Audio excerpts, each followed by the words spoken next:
You just have to keep going. You have to want it enough to wake up tomorrow and do the same thing over. This was me being a hustler. The only way that I've gotten to this point in my life is to try to treat people the way I want to be treated. Welcome to Ground Zero Growth with your host, Sam Sapp, owner of Lockbod. Hello, everybody, and welcome to Ground Zero Growth. I'm joined today with my guest, Kelly Narowsky. How are you doing today, Kelly? Hi, Sam. Thanks for having me. I'm doing well. You? And I'm feeling horrible. I didn't ask you. Did I get the last name right? Narowsky, you did. Most people don't. Perfect. Hey. Okay, I just wanted to make sure. I wasn't going to go the whole interview with having that being wrong. So let's just kind of start with who you are and what you do and how we met, because I think that's kind of an interesting story, and I think it'll probably be better if you tell it, I'm guessing. Okay. We met under unfortunate circumstances, but you helped me so much. I'll be happy to share that. So, I'm a professional speaker. I live in Kansas City, and I'm also a disability rights advocate, just for a little background for your audience.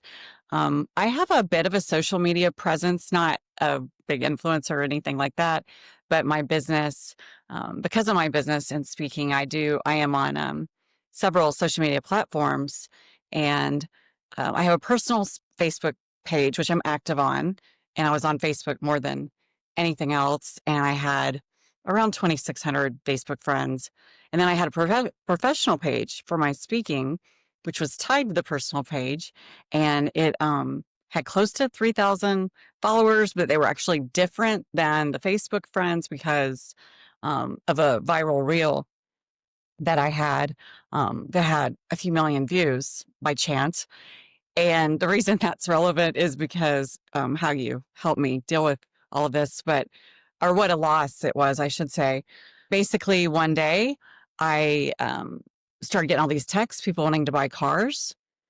It was a Saturday morning. I woke up and then my husband came in and said, "Did you get my message?" And he said, "People are selling cars on your Facebook page." So apparently I was hacked. Somebody got in there. I was locked out. I was upset, called the bank, didn't know what was going on, called the credit card company. And a couple of days went by and it was just a nightmare. I couldn't get in there to get it fixed.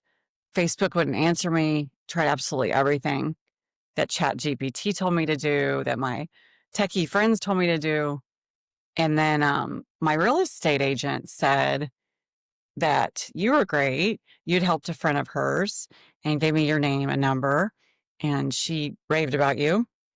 And I don't know the friend's name. I just, my real estate agent highly recommended you. So I reached out to you like a few days after this happened and met with you. And you were able to help me figure out what's going on. And the hackers got into my email and stole my copy of my driver's license and kept proving to Facebook that they were me. And a lot of Facebook friends would report the activity, and Facebook would shut them down. They would show my driver's license to Facebook, and then they kept putting it back up, and it just went round and round for about a week. And you helped me. We couldn't get rid of them, but because they're out of the country, and it's really kind of impossible. But you were able to get my 3,200 and something pictures off there quickly before it was shut down, and helped me figure out that this was coming through via email and get them out of the email account. So I guess that was the long story, but that was pretty traumatic. That was a really big violation. You hear about these things happening until it happens to you. You don't realize how painful it is, the emotional turmoil. Yeah. Yeah. Is that something you're interested in talking about, the emotional turmoil? Because there's kind of a bit of a theme. Had a couple instances of that come up almost all at once. And I think, for me and for other technicians, and I'll shame us a little bit for a second. We kind of live in this world. And so I think sometimes maybe we're, for lack of any better term, perhaps a little bit cold to the emotional element of when it happens to you and you're just not sure how to deal with it, right? Like if it happened to me, my mind almost kind of goes into this cold, methodical, like, okay, work to prevent this, but now it's happened. Here's the things that I'm going to start to do to try to regain ground, almost like a active battlefield, so to speak. But so I want to, for myself and others, kind of seek to understand how that was for you, though. Well, it was, like I said, it was much worse than I would have thought. My professional page had all my speaking reviews on it from clients, and then, lots of different posts and things. So it hurt my business. It just makes you feel so out of control.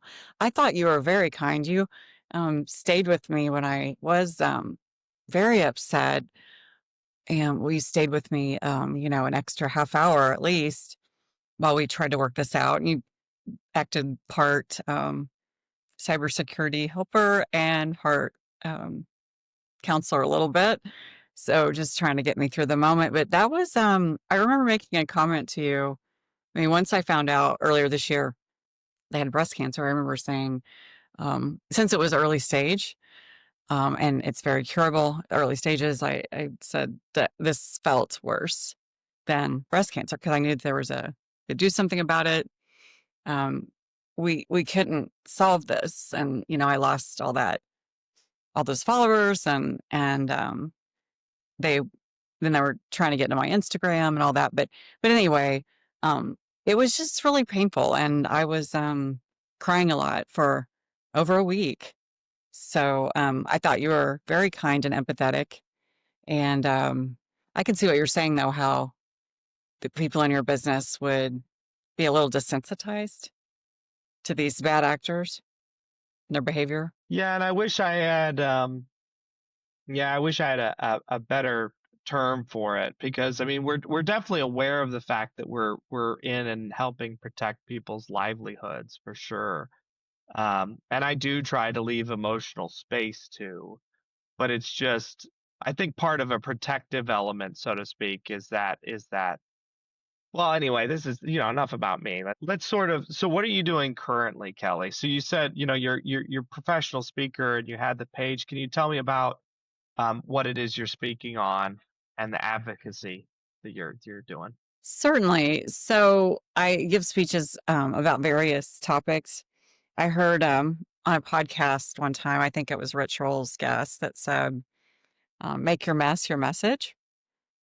So Mm. I have several messes in life, and so I have several messages. So there's um, several topics that I speak on.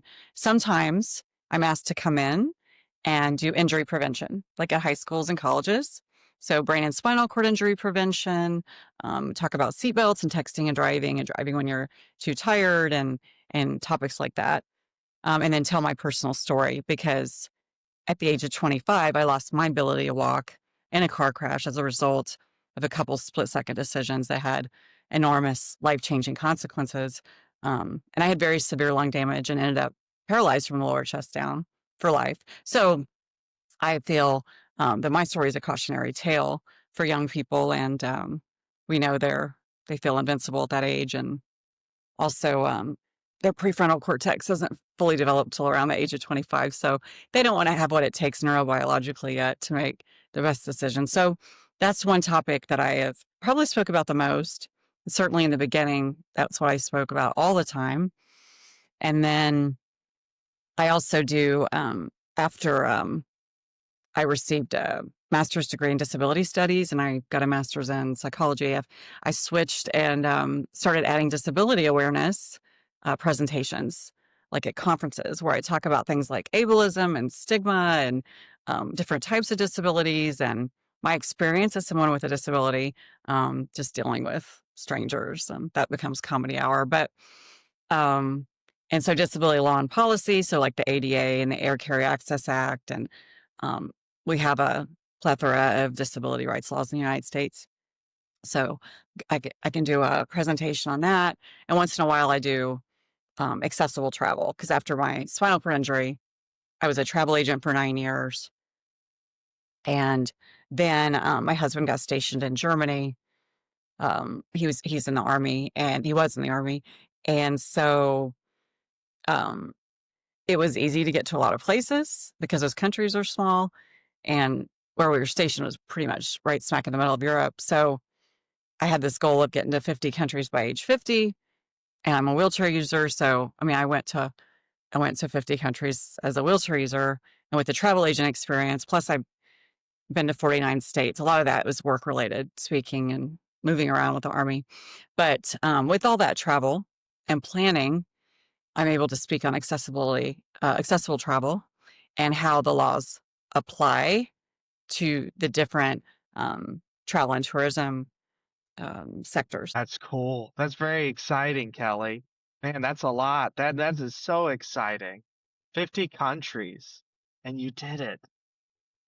Yeah, I had to get Um, sixth continent in real quick. I was like, there was a group trip down to Chile, and I went down. I asked my husband if he wanted to go to Chile. He said, "No, you go." I'm like, okay. So I went by myself and met a group down there that I hadn't met. I was like, I gotta get the sixth continent in, and then we don't need to talk about Antarctica because unless somebody else wants to pay for it, I'm not going. that's fair. That's fair. What's the one state you haven't been to? So Hawaii. Ah, okay. I got it. Okay. Mhm. That's it. Okay. All right. Um, So I feel like the 25 thing is a perfect kind of setup for. So let's kind of rewind the clock in your life, so to speak, Kelly. Let's go back and put you in sort of your high school body. Are Okay. you planning on becoming a professional speaker? Like, I mean, I guess obviously not. Where are you going to go to college? Are you going to be an accountant? Like, what does your world look like? And what are people telling you? Like, what are the external influences happening? So my parents always pushed college. Like it was just understood you're going to go. And I thought that I kind of had to, even though I wasn't big on being told what to do. I just kind of had it in my head that that's what you have to do. So yes, I had planned on going, and I did end up eventually, getting my bachelor's degree in health and exercise science. But in high school, I was a little bit of a train wreck, emotionally dysregulated. I mean, I was in honors classes, but emotionally immature. I struggled a lot with sleep patterns and mood, and we didn't know it then, but I had undiagnosed bipolar 1 disorder. So, pretty serious. My parents just thought I was Mm. rebellious and out of control, but it was difficult. It was a difficult time, and my parents couldn't figure out why I would sleep all the time and then I'd be not sleeping. So I like it all. So I wouldn't be able to, I'd like quit. I'd start volleyball and I'd be fine, and then I'd quit because I was too tired, and or track. I mean, I just kept happening. So, high school was tough. So, like, almost like a chronic insomnia sort of a thing? That's part of it. Is Mm. when you're manic or hypomanic, which is a much milder form, but I mean, still, it's a lower form of mania. But you don't sleep. Like you don't sleep nearly as much. But when you're in a depressive state, you're going to sleep a lot more. And it's not a dichotomy, like you're either up or down. I mean, it kind of just can go all over the place, but there you do have the extremes. So, can you do me a favor? Because I think we were talking about this a little bit before, and ironically, I used the word manic, and I'm worried even now it's perfect timing that I used it incorrectly. So, can you kind of, for the sake of diving a little bit deeper, what is manic? What is mania So by definition? mania is when you are, for people with bipolar disorder, like when you're truly manic or mania, you have very extreme symptoms and impulsive behavior. And if you have what's called psychotic features with it, you are delusional and you hallucinate. I had that happen a couple times in college, which makes for some interesting stories. So, but that was just because the stress and the no sleep triggered my brain chemistry into full blown mania with psychotic features. But you end up with reckless behavior and no sleep and pressured speech. When I say reckless behavior, also people go on spending sprees and gamble too much, and the reckless driving, and sometimes promiscuity, and the just out of character behavior. And it makes people do things they normally wouldn't do in their right mind. And it's not their fault that they're having mania, right? And then, but you said it in a way that, you know how people say, oh, she's so OCD. But the person really doesn't have OCD. They're just maybe really organized. And it kind of makes light of what can be a debilitating disorder. It's the same thing when someone gets called bipolar. I'm like, up to 20% of people with bipolar disorder die by suicide, and 50% make at least one attempt in their life.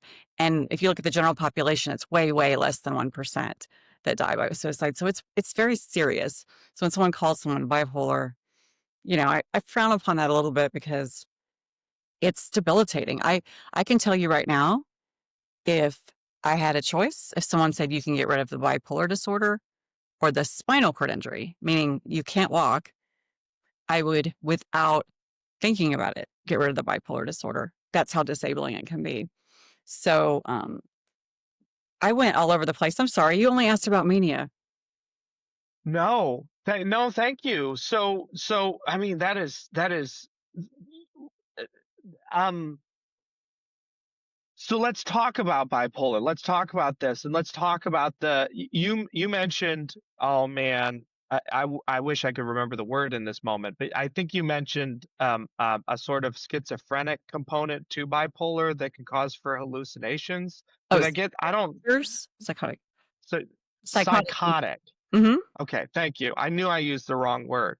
Okay, so tell me about like so you hit a spurt, and I would be interested in hearing, like, does something trigger the spurt, or and you're not getting sleep like you should, sort of an insomnia thing, and that's naturally gonna it's probably becomes self-serving because that's more and I'm just trying to understand, that's more stress that then is more, and then you get to a point to where you've had so little sleep over so long that you'll hallucinate. And meanwhile, the rest of the world is telling you you're just a rebellious teen. Knock it off. Right. I didn't have any psychotic features in high school. Okay. That didn't happen. But I did have my first, I had such strong suicidal ideations that I did act on them at age 17. So I was a senior. But it wasn't as serious of an attempt that happened later in my 20s.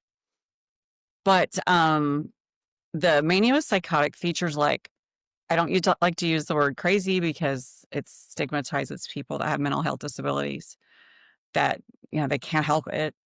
So I don't use that word, but there was a time where I would definitely be, the poster child for crazy. There was a short period of time in college. And so, like, for instance, and the stress, I was under a tremendous amount of stress and getting no sleep. So I was working at one point 3 jobs with a full load of school, and most of the time 2 jobs with a full load of school. And they had some family problems going on. And then I don't know exactly how it manifested, but I do remember the mania.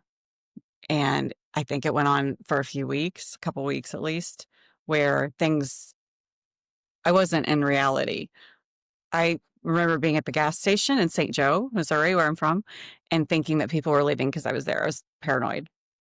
And I remember thinking that I was supposed to sing on the radio. So I left. I was sitting with my aunt and uncle at a bar that my dad owned, and I thought I was supposed to go sing on the radio. And so I took off my shoes and ran barefoot down the street to go to the radio and sing. I mean, this is like mania with psychotic features. This was thinking back, I did things like that. I got up and started teaching the class my senior year in college, and campus security was called, and they didn't put me in handcuffs or anything. They were super empathetic, and my teachers, who they knew me, and they knew I was sick, and they knew it wasn't my fault. And I was actually told much later by one of my classmates that her mom had told her it's like diabetes. She can't help it. She just has an illness, which I didn't understand at the time. But I had to go to the psychiatric floor of the hospital for a little while when all of that happened. And there were things like that. I remember getting the mail and it was torn, and I called my mom because she was a postmaster, and I'm like, "Are you in on this conspiracy? You're opening my mail?" Things like that. So that's not been my whole life. I'm 52, and that was like this isolated, I want to say few months, and it was a couple weeks, and then a second time later that semester. I feel like it was all within one semester of college, that all this mania with psychotic features happened. Interesting. Yeah. What it so in the main, your network at the time is actually relatively supportive, maybe even aware of something that you weren't quite yet. Is that fair to say? So no, nobody knew what was wrong, including my family. And when I went to the hospital, I was there a while, and they said I had bipolar disorder, and I said, "No, you know how when you break your leg and they take an x-ray and then they say your leg's broken." I'm like, "You can't take a picture of my brain. You can't judge me." I looked at it like, "No, you don't know. You can't label me like that." And I refused to believe that. And it was formerly called manic depression. Um, for the people, that's the older term. But I just denied that for a while, for years. What brought about accepting it? So after I graduated from college, I moved to California, to Santa Barbara, where my friend was living. And I was in a terrible car crash and ended up paralyzed. And actually, in retrospect, I didn't know this for a while, but in retrospect, I feel like I was hypomanic that day, so reckless behavior, as I think back to the way I was driving. No seatbelt. That wasn't a good idea either on a curvy mountain road in a Jeep Wrangler. But anyway, I didn't do well with it as somebody that I had low self-worth besides these other issues. And I didn't do well with being paralyzed in the first year and a half at all. And then I had a family member hurt me, like physically hurt me. And so I was trapped on the floor. I couldn't get up. And so once another family member helped me up, I snuck in the bathroom and took 3 bottles of pills, about 80 pills. And part of me wanted to die. Like, so I took all the pills and laid down. And when I woke up, I saw people in the room. And I think that was because of the pills, not because of anything else. But the funny thing is, when I was taken to the hospital, because I was seeing people in the room, I said, "Get those people out of here." They started asking me questions when they were checking me in the hospital, and they said, "Are you suicidal?" And it's like, well, I might as well tell you now because it didn't work. And I told them about the pills. A couple of family members checked to verify, and nothing happened to me. All of those pills went through my system, all 3 bottles, and nothing happened. I didn't get sick, no symptoms, no. So then I was like, okay, I guess I'm supposed to be here. That was my feeling. And I've never, ever shared this in a public way. So I just wanted to tell you that I'm just getting into some things that I'm ready to talk about in the hopes that other people, anybody hearing this might not be afraid to reach out for help. Yeah.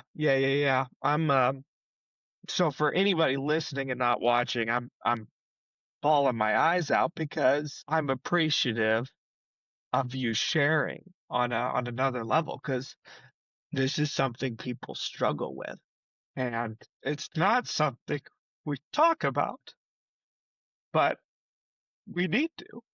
We need to. So, um, you decide you need to be here. Can you tell me a little bit more about that? What were your feelings about nothing happening. I mean, so I'm trying to put myself in your shoes, and I'm going to be honest to say I would be upset. I would be disappointed, is what I would probably be feeling if I had the resolve to go through something like that and I didn't get what I wanted. The thing is, we have a natural survival instinct. So only part of me wanted to die. Obviously, part of me wanted to live because I went on and there hasn't been another. I mean, I was 26, so I'm 52 now. There's not been another suicide attempt since then.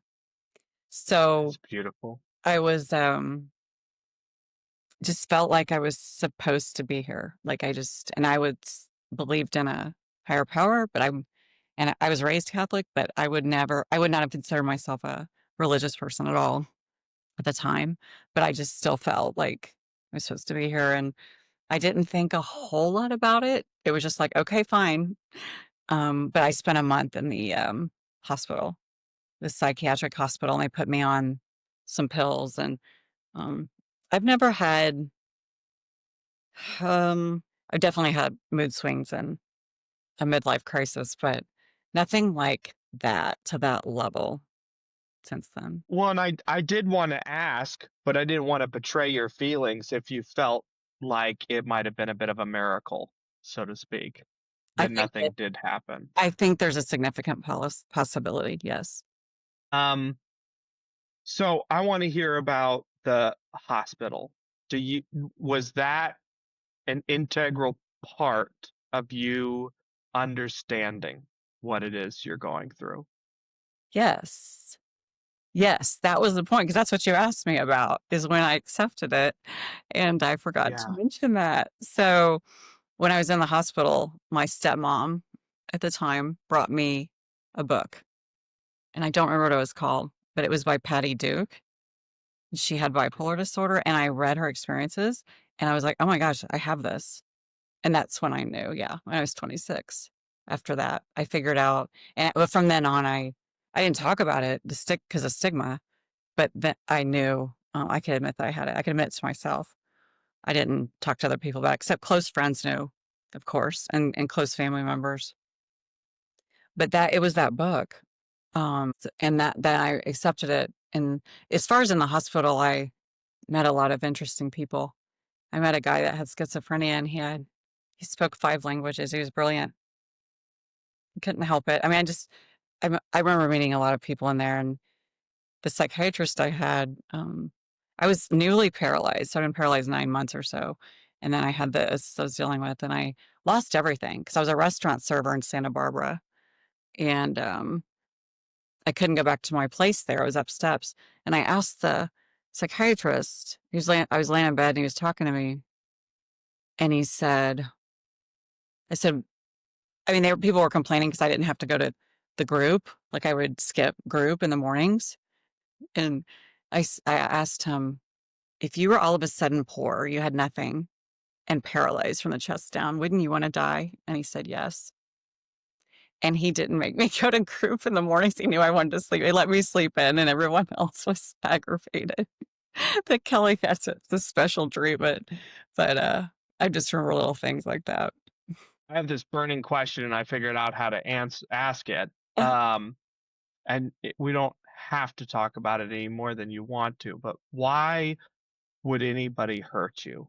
Why would that happen?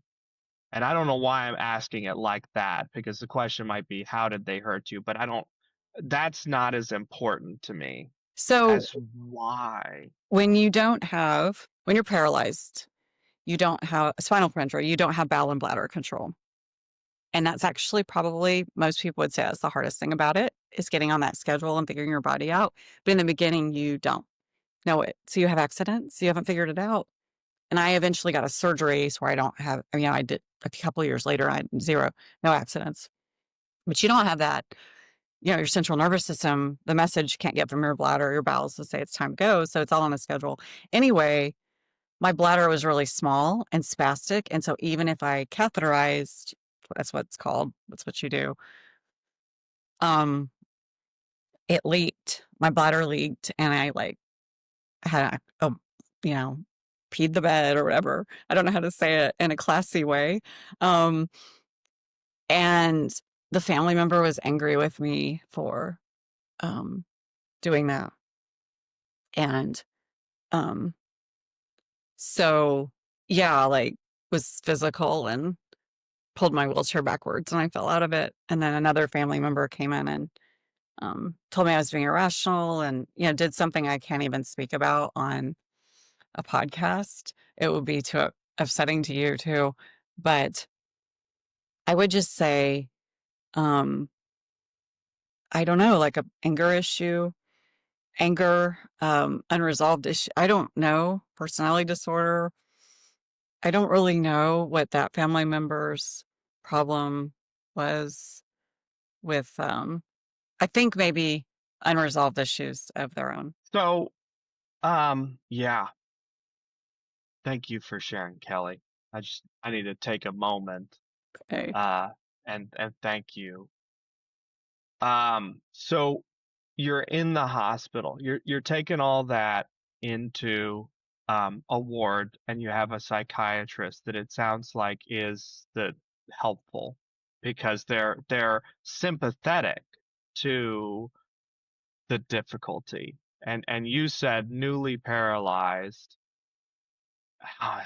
That's a lot at once. But then fortunately you're also reading the book that's helping you to kind of understand this is what I have is bipolar disorder. Mm. And you're taking that into the ward, yes, with you, the knowledge that this is what I have with a psychiatrist that's sympathetic. Mhm. Yeah, I read it there Um, while I was in there, but yes. say that again. I read the book while I was in there, but yes, that's right. Okay. Okay. So I'm hearing a what could be what is it sounds like a lot of healing all at once. Is that fair in the ward? Can you tell me about that? I guess I don't think of it that way, but yes, that was a profound moment to figure out that that's, to accept that diagnosis. Um, I would say, One is that mhm. don't let me betray is how do you think of it? If healing's not the right word. I'm just thinking of it like for me. That's maybe how I would view it for me. I remember, I mean, I didn't feel good at all. I mean, I was so indescribably depressed. So I don't think of it as a healing environment. I feel like it was safer than being at my family member's house at the time. But it was good because they started trying medications, which I eventually became compliant. And that's life changing to take the medication you need because some people just need true pharmaceuticals, despite what some say. The natural things don't. We have to go with synthetic drugs sometimes, cost benefit analysis. But anyway, they were able to start, experimenting and all that. And it was, I guess, a positive turning point, but it was a very, very difficult time. So I want to ask about, and this is another weird one, I'm not sure, but you've described a scenario where like, so when one is taking pharmaceuticals and it's life-changing and it's helpful, but then you stop, I could see a potential where you're back in that sort of um I don't even know what to call it, state of rebellion that for lack of any better word, I'm sure you have a better one, where it's like, no, I don't need that. I'm better now. Yes. Well, they gave me pills that I caused me to gain. Some of them have side effects. One of them caused me to gain about 50 pounds quickly. And so I was very vain. I still am, actually. I just kind of consider it something I accept. It's kind of a value neutral trait, not negative. It just is what it is. I was pretty vain. So back then I was like, I'd rather be crazy than fat. And, that's not very nice, but that was my view back then. So I refused to take them and I quit it. And we're talking about 1999. So in 2004, I eventually started taking one little white pill every day. It was completely life-changing. It's kind of a brand new drug, miracle pill that, I went and got some help later, obviously a few years later. And so for 21 years every day, just little white pill changed everything, which, after I started that pill, I mean, or after the psych ward, I ended up getting a boyfriend, getting a car, getting a job and all that. And then slowly getting some confidence and all that. And then, in '04 started the little white pill 'cause I went to therapy. I decided to go to therapy. I was having boy problems and problems dealing with strangers, which is an interesting topic. I was having trouble with people asking me if I needed help all the time because, I'm an 8 on the Enneagram, for those that know what Enneagram is. And that's a challenger, and the last thing they want to be seen as is dependent, and that didn't match my new physicality. So people were coming up and going, "Do you need any help?" all the time. It was driving me a little nuts. And anyway, so I went to therapy over that, and the therapist was amazing, and also sent me to a really good psychiatrist. And he said, "There's this new pill that's working wonders for people." And I told him my story, and he's like, "I don't know how you graduated from college unmedicated," but anyway, I started Lamictal, and so that was 21 years ago. And since then, because of that little pill, I got married. I've been married 19 years and got 2 master's degrees and 2 advanced certifications, and fell into a public speaking career. And I would not, none of that, I don't think any of that would have been possible without the little white pill. And this is just an important part of our discussion because there's probably somebody watching that either has a family member with this or with clinical depression, certainly, which is the most disabling condition in the world, um, and just doesn't want to get the help because of internalized stigma or societal stigma. So that's why I want to talk about so important to ask for help and to take the pill if you need it. Yeah. Um, yeah, it's an interesting, it's interesting. What what helped change my thinking, there's a book by Jonathan Haidt called The Happiness Hypothesis. And I hope I don't betray the book, but I think I've got it pretty close. He has a section where he calls, winning the cortical lottery is what he calls it. And he's like, there's different people, probably, I think he's describing me, that have higher cortisol levels. And so for them, it's the typical glasses off, all half full, roses and daisies. And he's like, for the rest of us, it's Prozac, is what he says in the book. And he's like, for those of you that don't like medication, you could try some sort of daily meditative regimen, maybe, and a lot of hard work. But also, I don't know why you would work so hard when there's Prozac. And it was probably the first time for me, because I'll open up to being the type of person that was like, you can get by without medication. I don't understand the point. Everybody's life is hard. That chapter of that book or that excerpt that I'm was probably the first time of like, no, that's not how the brain works. And he does a really, really, really good job of giving examples and analogies where deformed brains and different brains almost predict outcomes. He gives an example of a person with a tumor pushing on the prefrontal cortex that forces an action, and then he goes to prison, and then they remove it. They find it and they remove it. And then it later comes back and it puts him back in prison. And I'm not getting that perfect, but I'm not on purpose. And so yeah, and I apologize. I'm not sure exactly what the question there is, but Nothing. it really is interesting because I agree with you that it's like some people have various diagnosis, right? And this is to help with that. They have a serious mental disorder. Yes, some people need medication. You won the cortical lottery. That's yeah, I did not. So I have to have the little white pill. You probably can get by with meditation. Maybe something happened that was really, really severe. I mean, let's just say loss of I don't, a family member or something. Yeah, But yeah, you had yeah, like a lot of stress. You may take Prozac short term or Zoloft or another SSRI, but you wouldn't need it long term probably. But I have what's called high negative affect, which the happiness researcher Arthur Brooks talks about a lot of this. And so basically, my set point is way lower than yours, like natural happiness level. I mean, mine, I would argue, is at least bottom 5%, probably bottom 1%, looking at bipolar stats, certainly bottom 5%.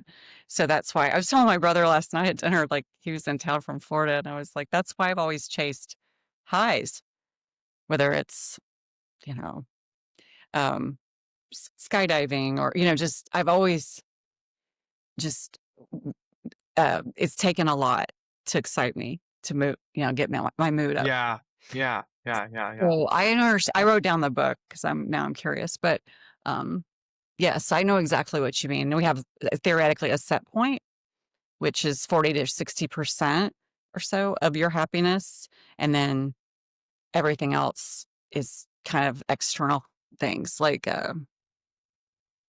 little bit this. Do you have purpose and meaning in your life? Family, friends, good connections. Some people would argue faith. It depends on which happiness research you're talking to. But money means the research shows us money is very little part of it.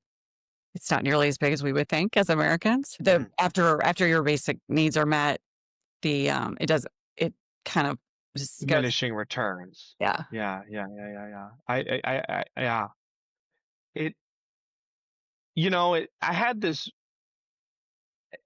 but to expand further, I had this weird experience a few months ago, and I call it a blessing because I got sick, and what I could tell, it lowered the set points drastically because I went into this like cyclical anxiety, and it was it manifested physically, and there was depression where normally I may not be depressed. And the example I give is there was at one point where I'm waiting to do like a telehealth, and the woman, then it's a circle screen, and I'm waiting to talk to the woman. I assume it's a woman based off the name, and I'm over here like, oh my goodness, I'm so paranoid about what I'm wearing and where the phone should be. Should the phone be in front of me? Should the phone be on the desk? And this is meanwhile I do these things like this podcast and these meetings with business owners and these, presentations. I am like going into a spiral over the fact that I have a hoodie on, and I'm not sure if that's what I should be wearing or not.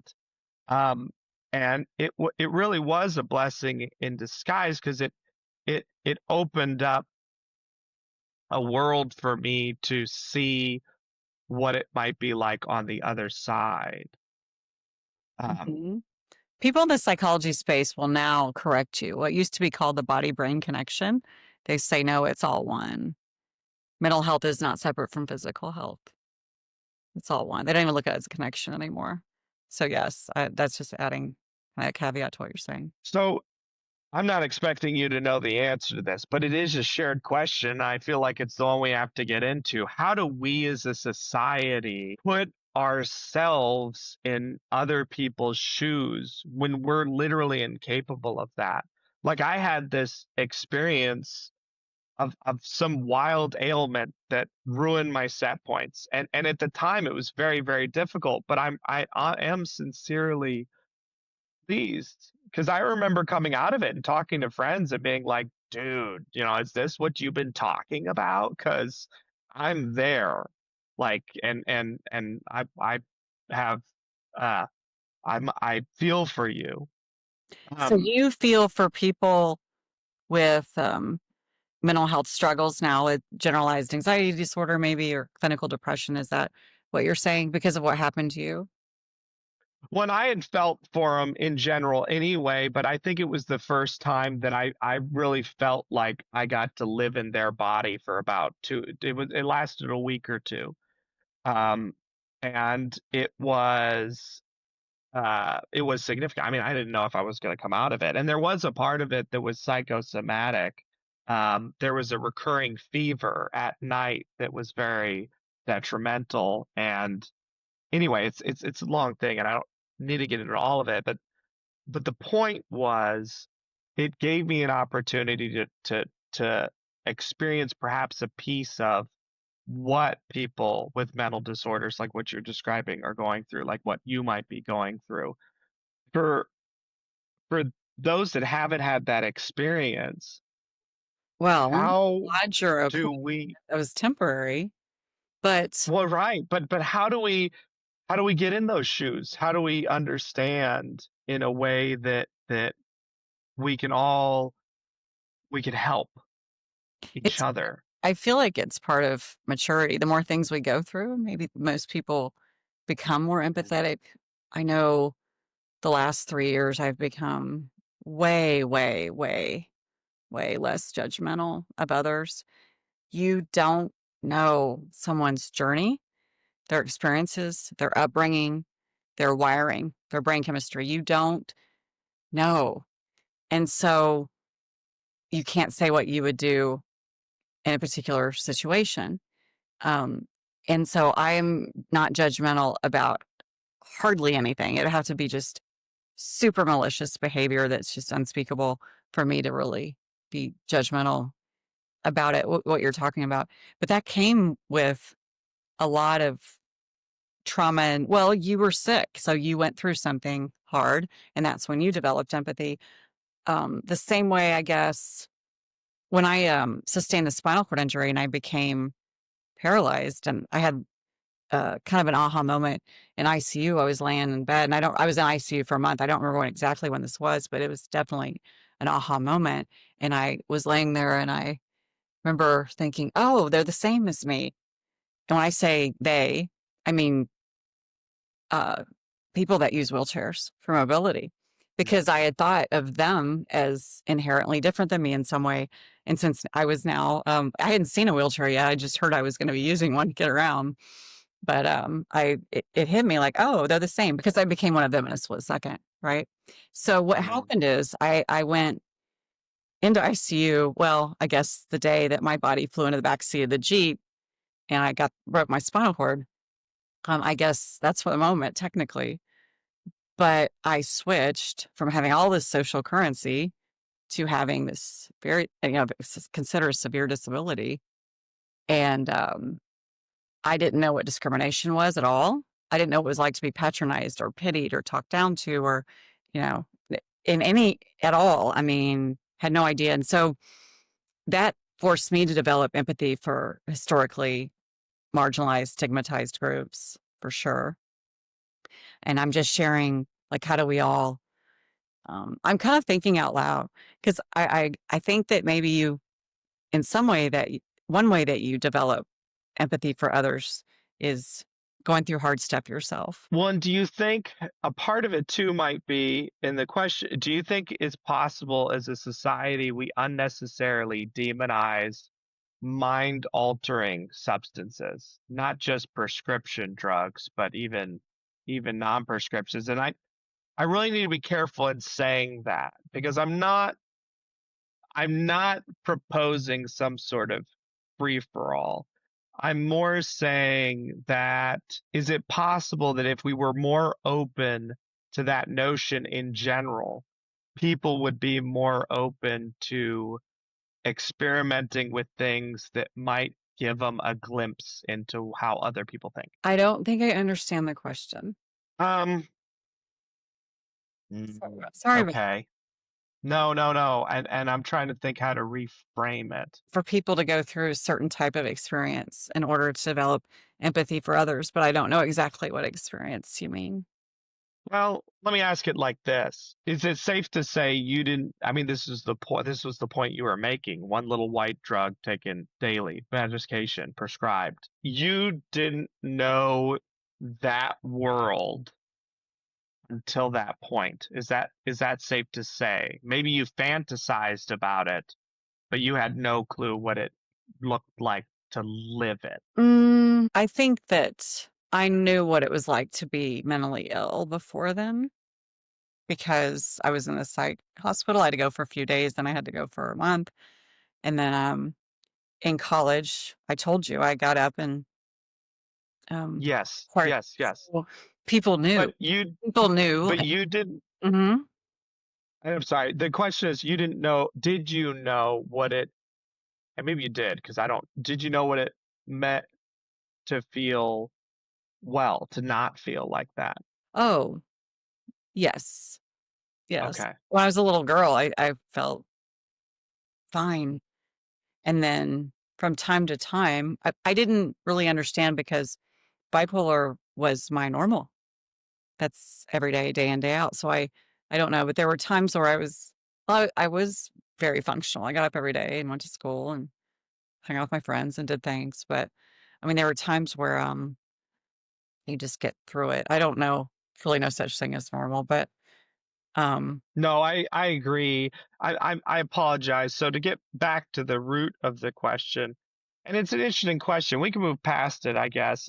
I don't think there's an answer per se, but I'm trying to, with obviously people think differently, right? There's people going through different things, and all we have is the bias of the experiences we've lived. And I think you make a really good point that the more difficulty you go through as a person, the more you develop empathy.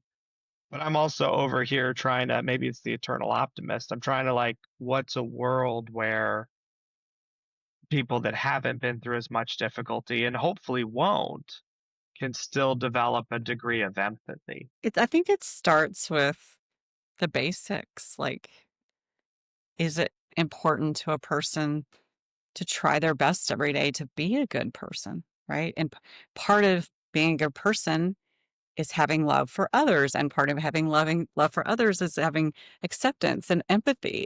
It's kind of the back to the basics if you think about it.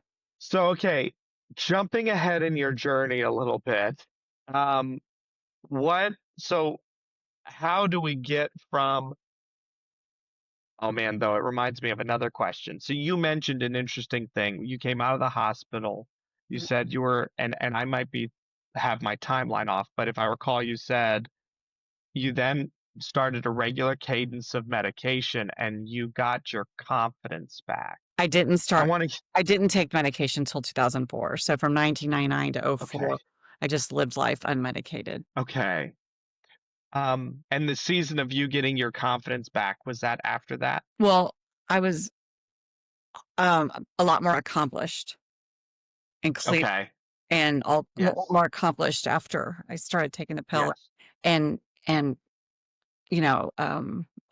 making sense and less symptoms for sure.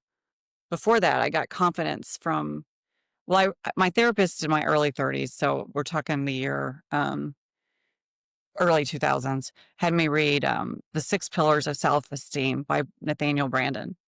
It's one of the most important books I've ever read. But what I took away from that was, you know, quit whining about your childhood and you do good things and then you feel good about yourself and that raises your self-esteem. So that was kind of my mantra back then, is you do the best you can every day to adhere, live according to your values. I might not have had the words for it then.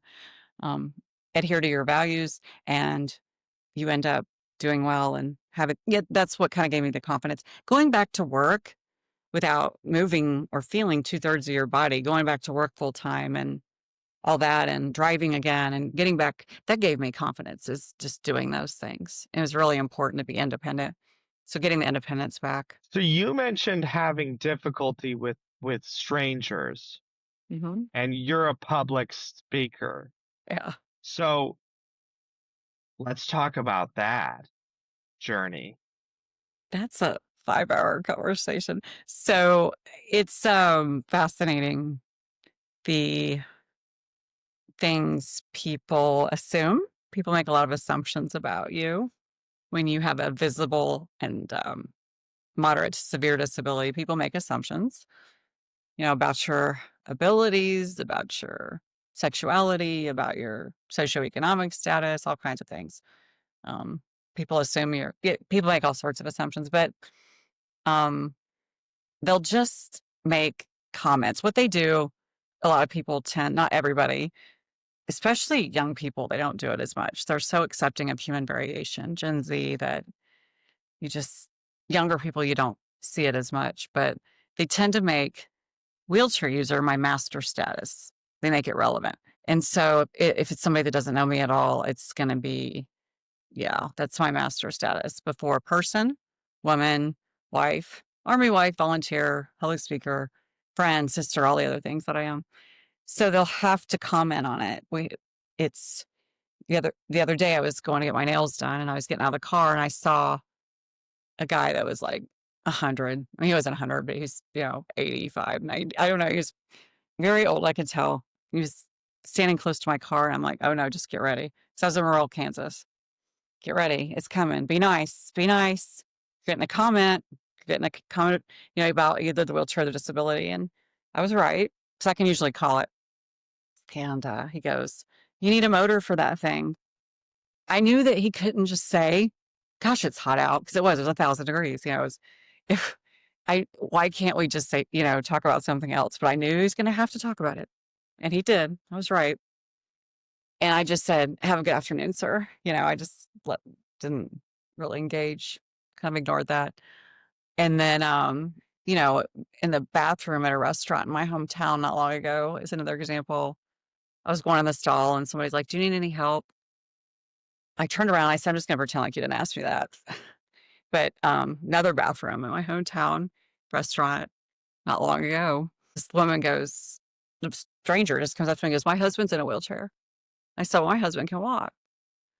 And then she's like, she goes, how long have you been like that? I go, like what?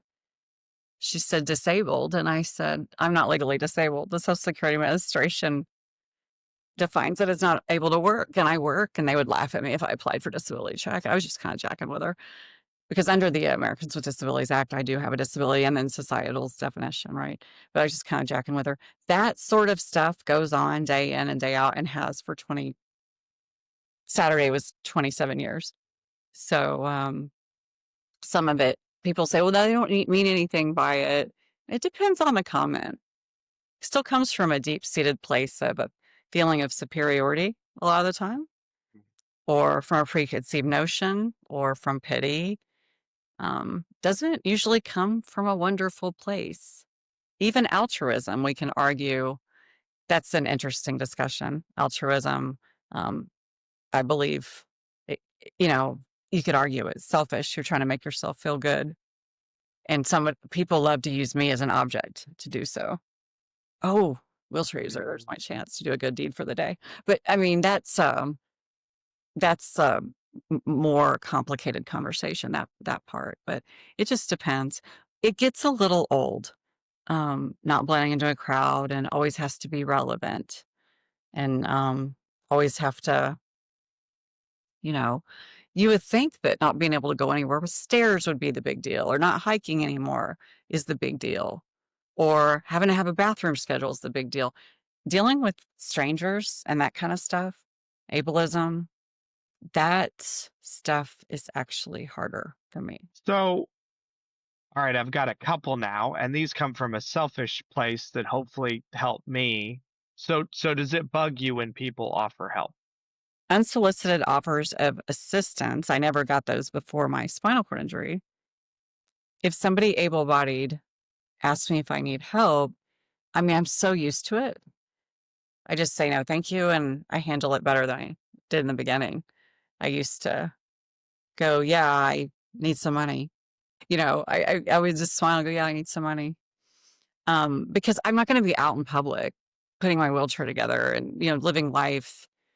I'm not going to be, why would I need help? So unless someone's bleeding, crying, struggling, they're on the ground, why would they need to? Just because I use a wheelchair for mobility instead of my legs? It's kind of my thought. Interesting. So the second question, and again, okay, I was raised, go and help that person, right? And so I go and I offer help. Now, the examples I'm giving aren't specifically applicable to wheelchair. I think I just, in my mind, naturally, it's normally like, hold the door for an older couple or something like that, right? And so I'll naturally, and I actually feel bad sometimes if I see somebody and I didn't go hold the door for them or whatever. Um, the second question is kind of, I feel like as a society in the main, sometimes we don't ask for help when we need it because, and this isn't on you, obviously, I'm almost trying to create a universal rule of thumb for myself. That's what I'm trying to do. Like Mhm. the difference between the person that clearly does need help but was afraid to ask for it and then I offer and it isn't, um, versus the person that's like, no, I can take care of myself. And I'm a little annoyed that you asked. Well, the door thing is different. If someone's Okay. got a severe mobility impairment and it's obvious they have a cane or a walker or they're older and you're right there by the door, I mean, it's just kind of obvious, common sense thing. What's Yeah. fun is if I open the door for somebody, they are really confused. They don't want to walk through. They don't know what to do with that. If I open the door for somebody, but anyway, like I said, unless I someone's love this, by the way. I'm just really enjoying because I don't know, I could see a little bit of me in some of it that, just makes like you kind want of how they to gonna, it makes you want to follow me around for the day, doesn't it? And just uh, I it's bet got you're me a little bit of a comedian on some end too, right? Is it safe to say you probably got a little bit of comedy in some of so your after stuff? safety briefing, I can get funny. Like it's kind of like I don't mean to. If I go in and talk at the Young Traffic Offenders program, it's a court appointed place where 20-year-olds go and when they have speeding tickets in and they'll come out and go, "You're so funny." And I'm like, it's not supposed to be funny. But no, the jokes about dealing with strangers, I'll tell a couple at the end. But when I'm talking about post SCI, the spinal cord injury life. But I kind of got off track as far as the help thing. Yeah. Most people want to live as independently as possible, right? And as with but but there are people that are afraid to ask, but they need the help. That's going to be kind of an obvious situation. Like if I'm like looking at, for instance, somebody that uses a wheelchair is they're looking at an item high up at a shelf, like grocery store, and you notice that, you might ask. That would be.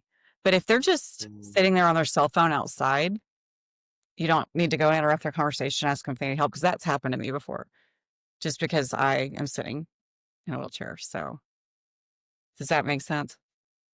It does, yeah. And I mean, I think it's the answer. It's the nuance that, it's the answer when there's nuance, right? It's what you're saying if there's a clear struggle, then yeah, obviously offer to help. But if you, Kelly, you're going to the stall, you look like you know what you're doing, last thing you want to hear is, can I help you? That's right. Yes. Okay, thank you. Um, how did you first get involved with public speaking? It's sort of an accident that it got big, but my a girl I heard about who served a kind of as a mentor way back like 2000. She spoke for an organization called Think First, which I speak for them sometimes now. It's a brain and spinal cord injury prevention program. It's national, started by neurosurgeons in the 80s. And I went to listen to her speak nearby, and it was amazing. And she told her personal story. And she was paralyzed, didn't have her seatbelt on in a car crash. And I just thought she was amazing. And she's like, "Do you want to do this?" I'm like, "No, no." And I was scared of the public speaking. And then then they, but I was intrigued. And then I found it. Then I started with 5 minutes and found it cathartic to tell high schoolers, "Hey, prioritize personal safety. Take this stuff seriously.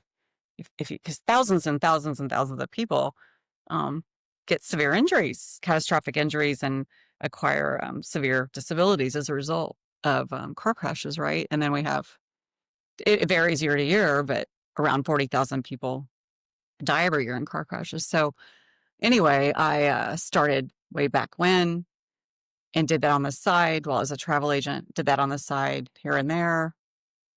And you get paid just a little bit by this foundation. And then in 2005, I moved to North Carolina. Yeah, I met an Army officer, and we ended up getting married the next year. But there was no Think First Foundation out there, so I started volunteering for the Army and speaking a lot in 2005, 2006, and I'd go and do several safety briefings for. It was usually majors, lieutenant colonels, and colonels for their units. And then basically I got a call in 2009 from somebody that was a battalion commander. When I say battalion, he's in charge of somewhere between 500 and 800 people in the Army. And then he was a brigade commander somewhere else. So he was in charge of 5,000. Basically what happened is the leaders became bigger, and he called and he said, we want you to come out here and speak safety, and I said, okay, just fly me out to Kentucky. So he insisted on paying me, and this was in 2009, and I didn't know what to do about that. And I just threw a number out, and he goes, no. And he said, what would you charge like a company like IBM? And so I didn't know about speaking fees and how that worked. But anyway, I started getting paid in '09, and it was like a domino effect. And then leaders at that particular military base, which was Fort Campbell, Kentucky, they flew me out 9 times to do 9 different, and this is thousands of soldiers, right?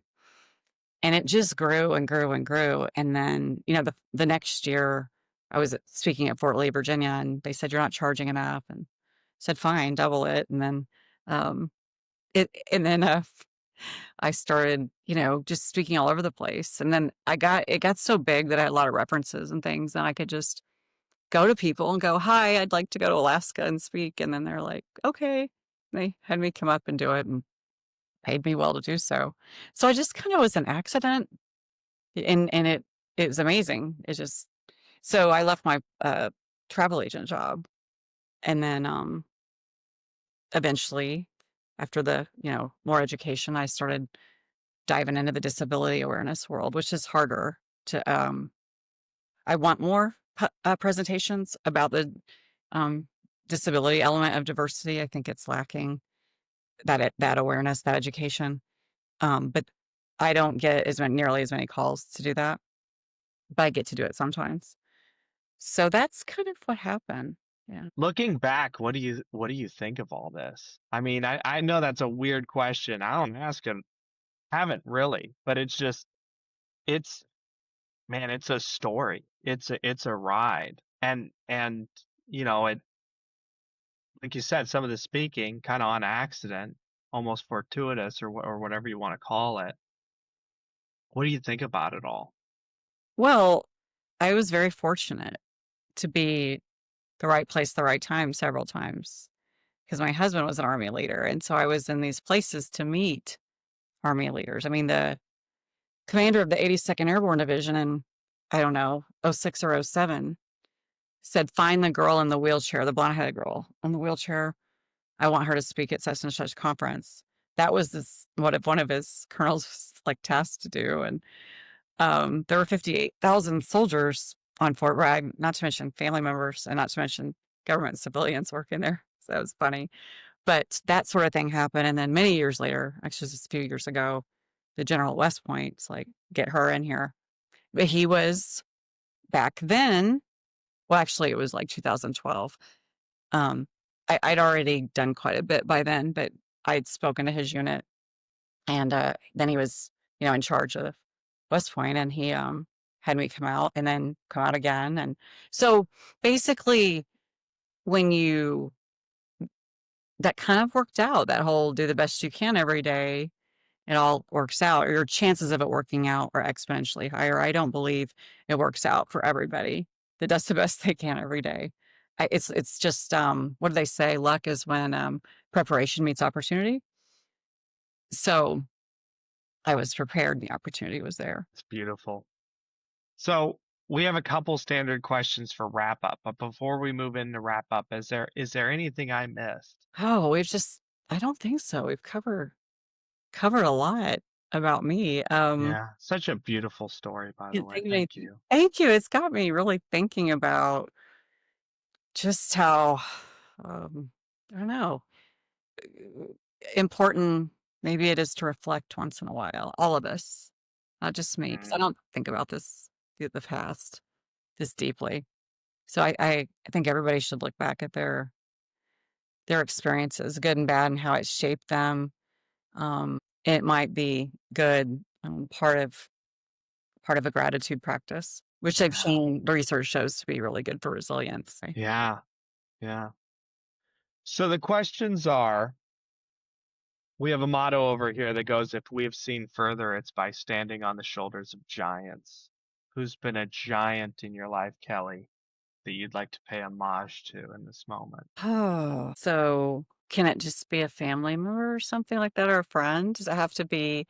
I think for the sake of everyone, it's just kind of the first person that came to your mind in this moment. I was thinking you're looking for some like super wise celebrity or something.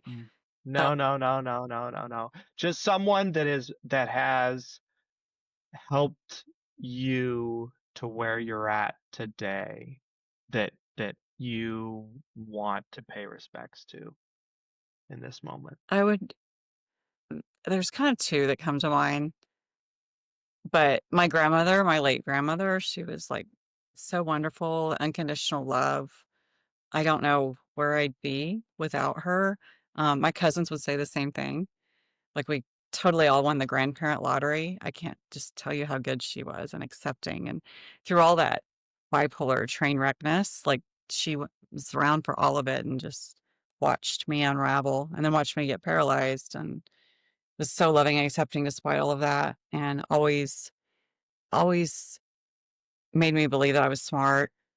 I think when you believe that, or believe that you're talented or whatever, it's if you have that inherent belief, you're going to go further, right? And then Dr. Michelle Gibler, she's used to be in charge of the Columbia chapter, the Missouri chapter of Think First. She kept like flying me to conferences and just making me feel like I was this really good speaker, and I didn't think so at the time. And we're talking like 2002, 2003, 2004, but she made me feel really, really good about myself. And she's retired now, but I don't think I would have gone on to just speak all the time for the Army and offer to do so and be so confident in that military world without her pushing me. She doesn't know that. The second question is, if you had kind of a pithy saying or general rule of thumb that you found to be true for you again and again and again, what would that be? And so this is one of those, I'm going to quote some old interviews here, but outcomes over, oh man, I'm going to ruin it now. Not now, I'll skip that one because I can't remember exactly what he said now in this moment. But one was, if you want to go fast, go alone. If you want to go far, go together. These kinds of sayings. So when later I will think of like 20 cool things No, that no I kidding. live by, but I'm really not great off the cuff. So That's okay. I'm opening my phone because what I do is I jot down things that resonate with me. Is it okay if I cheat? No, I just the first one that you see, I Um, love this. yeah, because I then feel like are um just, you know, amazing. The first thing that jumped in my head that wasn't a quote, though, when you asked that question, the most important book I read in 2021 is called The Courage to be Disliked. It's by two Japanese philosophers. I don't want to mess up their names, but I think that everyone needs to read that because basically it's freeing when you don't worry about whether people like you or not. If you just, like I said earlier, live according to your values and do what you know is right and let the rest go. It's so freeing. And so I wanted to throw that book out there. That was really a good one. But that's good. I don't No, hey, I'll take the book.